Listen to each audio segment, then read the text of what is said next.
those players that you just cannot quit because you've been promoting for so long and they just haven't panned out to the levels that you had hoped and envisioned? I'm no different, man. I got 3 players on my board, wide receivers, that is breakout or bust this season for me when it comes to fantasy football. If they do not do it this year, I'm done. I will no longer promote their services, where this year I'm a little bit lukewarm on 2 of them, or one of them I'm still pretty bullish on, because I will not give up on the talents that they do possess at this point. So first one, we're going to say late breakout. So the biggest stigma right now on wide receivers is, you know, they typically break out in year 3. And I mean, that's a fallacy to most degrees, but there are some statistics that do suggest otherwise and says, you know, some of these wide receivers do take time to produce. And on these guys, okay, I'm not comparing the 3 on my board to these gentlemen because they are elite in a lot of senses, where, you know, in Adam Thielen, maybe he's not elite, but he did have elite campaigns that we can all get behind. But first one, Davante Adams, okay? His career catch rate in these 3 seasons to start his career, 57.6%. Why am I talking about catch rate? Because it does have a good correlation to how good these players are. If you do succeed, you got opportunity. I mean, target share definitely dictates a lot. So if it is heavy target share for the catch rate to be lower, you're still putting up big points. That means you are extremely elite in potential. When it's the other way around, limited target share, but your catch rate is extremely high, you're putting up good efficiency rates. 60% of wide receivers since 2000 saw their best seasons at the age of 25 to 29. So with the fallacy of suggesting that the year 3 breakout for wide receivers is it and it's the cap, and after that, you know, there's no point to discuss these guys anymore. Bull, that is not the, you know, I was going to swear right there, but I'm telling y'all, it is not necessarily for all wide receivers. Davante Adams, like I'm saying, his statistics were relatively meek coming out of college with the Green Bay Packers, with an Aaron Rodgers. Yes, he had to fight and claw to get his, you know, playing time and his snaps, but you see the progression from 2014 to 2016 on where he was, man. 38 receptions, 50 receptions, 75 receptions, year over year over year. And then you see the 57% catch rate for him right now. And I'm telling y'all, that catch rate for Davante is still very low in terms of NFL average on elite wide receivers. Adam Thielen, on the other hand, 2014 to 2016, 8 receptions, 12 receptions, and then 69 receptions, had his first real breakout type of season. And I'm telling y'all, when it comes to this, I mean, you see it in Adam Thielen's respect, where Davante Adams, his target share, 66, 94, 121. Adam Thielen, 13 targets, 18 targets, 92. So he had to wait for his time as well. And then you got a guy like Stephon Diggs on the bottom, where he was a little bit better when it came to at least consistent levels of play as a secondary piece before ripping it off and then turning it out loose, being that elite wide receiver with the Buffalo Bills. 84 targets, 112, 94, 95, respectively, from 2015 to 2017.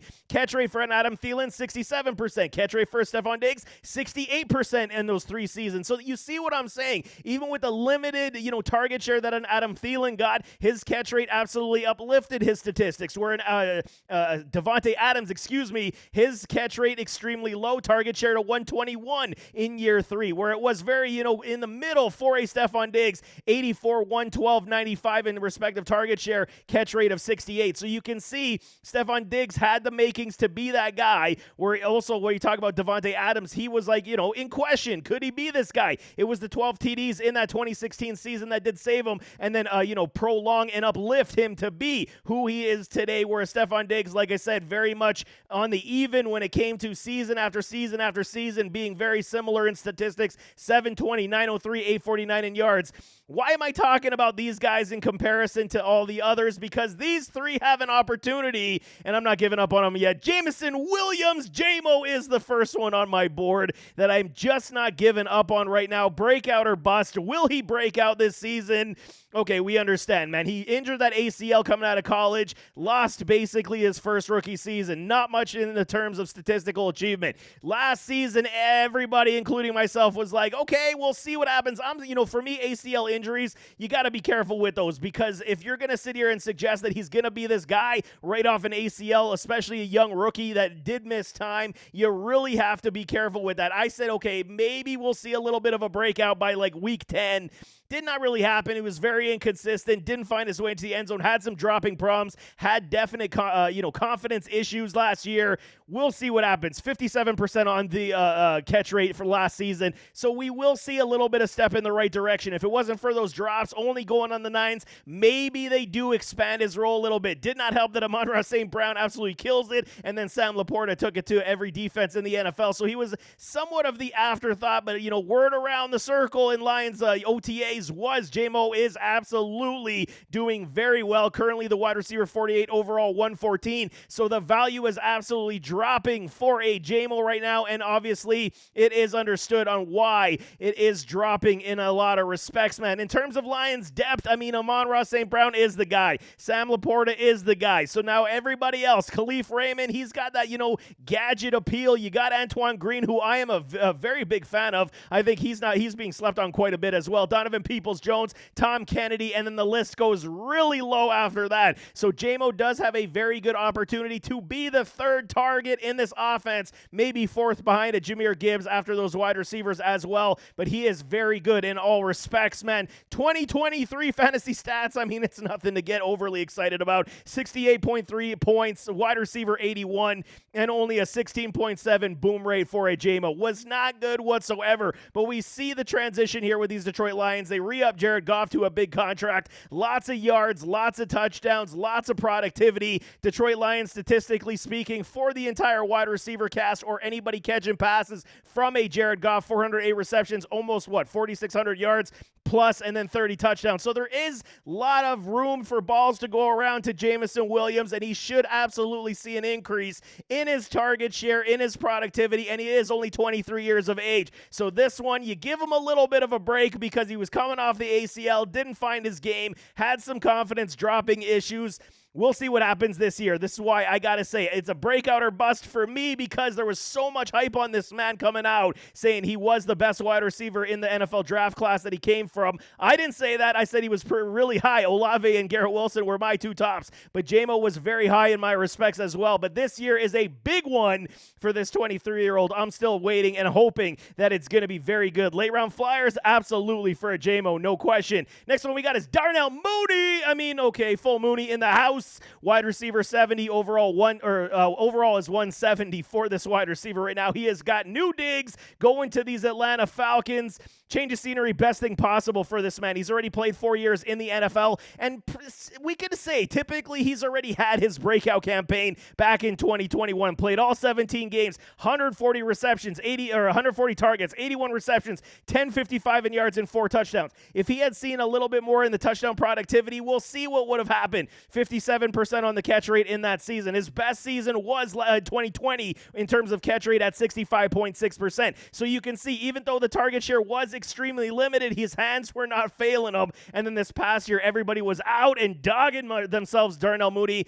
But that had to do with the offense. That had to do with the lack of accuracy from a Justin Fields and Tyson Bagent, or whatever his name was. They had a rotating door of quarterbacks as well. So I'm telling y'all, this is not, prototypical of what a Darnell Mooney is in the NFL. And I still believe, as he's learned from the Chicago days, he's going to understand to take it to these Atlanta Falcons with a guy like Kirk Cousins. They got Drake London. They got Rondale Moore. And that's basically all you got to contend with. Darnell Mooney absolutely should carve out the secondary piece role in this offense, even above somebody like a Rondale Moore. I absolutely love the potential here with a Drake London. Yes, you got Kyle Pitts. He's going to be eating as well. We know that Kirk Cousins can absolutely feed these wide receivers. We saw what he did with J.J. Addison and company. He's going to be able to do the same type of business here in Atlanta with Darnell Mooney, with Drake London, and Kyle Pitts. That should be your top 3 wide receivers or pass catchers, I should say, outside of adding a Bijan Robinson as well. So Mooney could be legitimately fighting targets with a Kyle Pitts,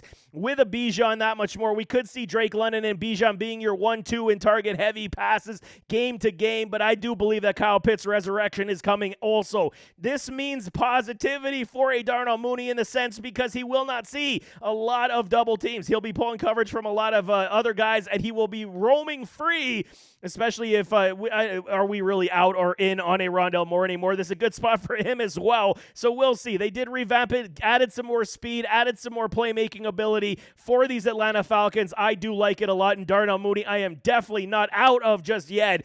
He's going to be an easy cut early on in the season by like week 3 if you draft him late if he does not produce. But I do like the potential that he does have to have another breakout, even though we can say he did break out back in 2021, like I said, with over 1,000 yards. When it comes to his statistics in fantasy football last year, it was 63.4, wide receiver 83. All these guys ranked very similarly. That's why I'm kind of like, okay, this is the last shot for all of them. 13.3% on the boom rate last year. Absolutely dreadful. He did nothing for you. Could barely be, rostered as even a depth player, injury player, flex. Nothing for a Mooney at this point. Kirk Cousins, his best season back in 2022, 4,500 yards, 29 TDs, 14 interceptions. So barring any issues with the Achilles on a Kirk Cousins, this offense should be able to move forward and hum to good levels. Last year, statistically speaking, for the receiver room or whoever's catching passes, we saw 508 targets. So you're talking a little bit of sprinkle of target share.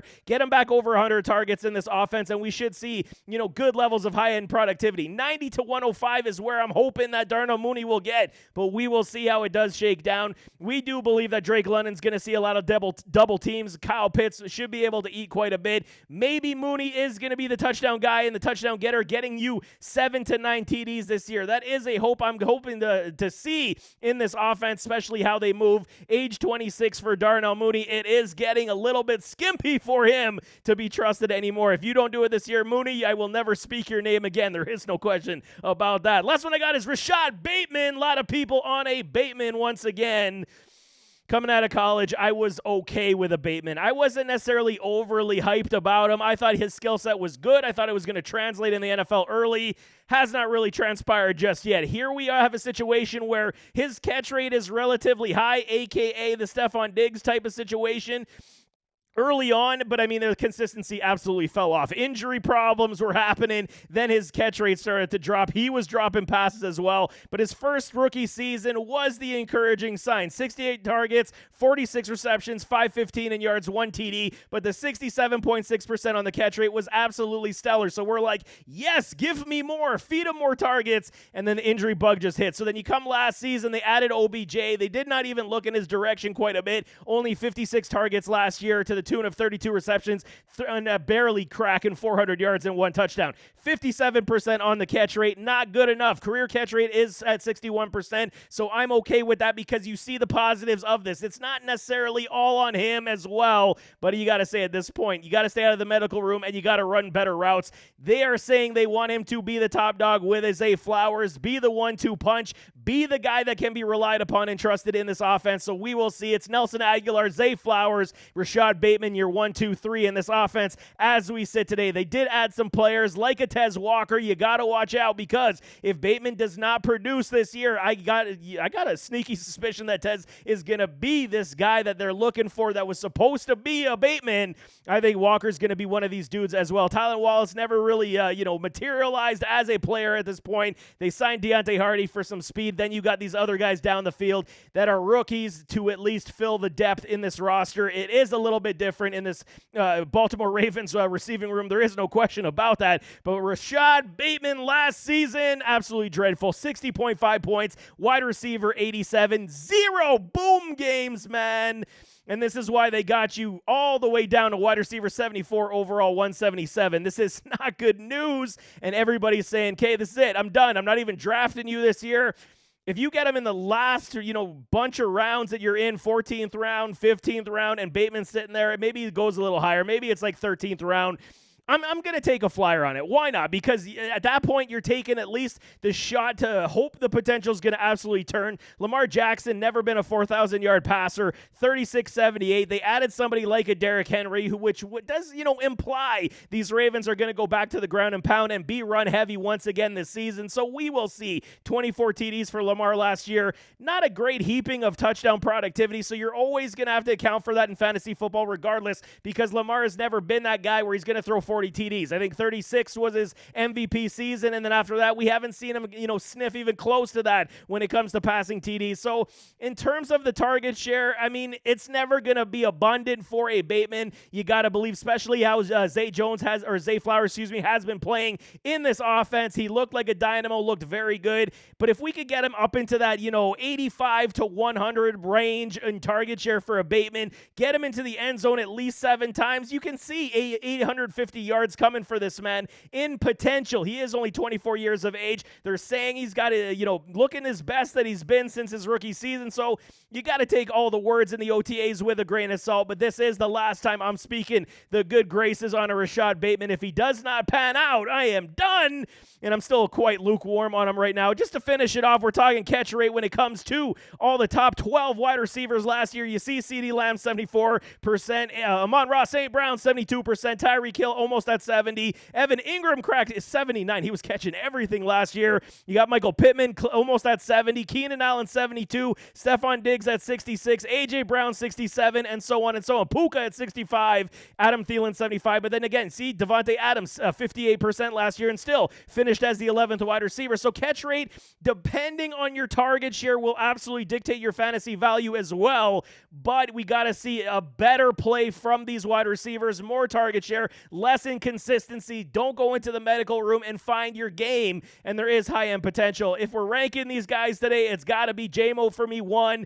We got to go Mooney number 2, and then Bateman number 3 for me for potential breakouts. I'm praying that it does happen because, it's not going to happen for all of them. I got my hopes that J-Mo's absolutely going to be that dude, but it's going to be very tough sledding for all these 3 to break out this year. So you got to think a bust is likely coming for majority of them. Hopefully we see 2 breakouts out of the 3 here in 2024, and we will have great return on investment when it comes to where we draft these players. But there you have it. That is breakout or bust on these 3 wide receivers that I got for y'all. Hopefully they break out because I've been preaching them up quite a bit for a while.